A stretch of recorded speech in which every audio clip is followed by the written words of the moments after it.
Sa Good Vibes, nagapaday ng construction sang mini skate park sa Vista Alegre sa Bacolod City.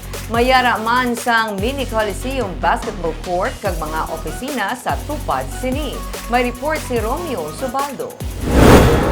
Sa may Barangay Vista Alegre sa Progreso Village, sa tabok lang sang evacuation center, nagapadayon na construction sa multipurpose building nga may skate park.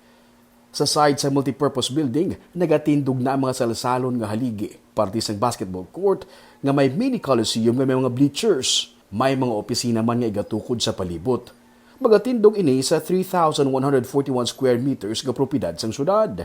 Sa kilid sini naman, masako ang pagtapan kapag butang sa mga kabilya sa skate park sa 1,355 square meters nga duta. Diri magatindog ang skate park. Sunod sa engineer sa amo nga site, nagkuha pa sila sa international nga consultant para masunod ang standard nga design sa skate park. Sa tupad lang sini, amo ang Progreso Village National High School. Nalipay ang mag-iloy nga Jomay kag Faith and Dorimon sa may baluan nga multipurpose sports building gali ang ginatukod sa tupad sang eskwelahan. Si Faith, volleyball player kag throwing events nga athlete. Kadamo kuno sa mga sports enthusiast sa sini nga lugar kag dako ini nga bulig kun may training ground sila. Certificate of volleyball, throwing. Gas, ang mo kang sports. Di ikaw bilang estudyante, mabal mo ngay doon mo na di ba pang sports nga na park sa lugar niyo?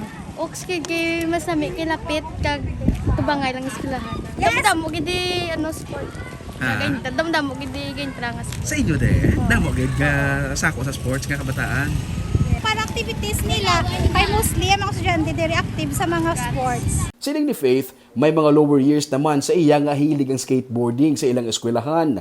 Ang skateboarding, abi, isa sa mga nagapopular karon nga sports sa Pilipinas, pati na diri sa Negros. Ugaling, ang mga skateboard enthusiast ang wala sa lugar nga maplastaran sa Bacolod City. Gani sa nagligad nga tuig, nagpanawagan sila nga kuntani matagaan man sila sang space ang LGU para sa skateboarding. Kag sang bulan sa Abril, sini nga tuig, ginsugura na construction sa sini nga multipurpose building, pati na ang skate park.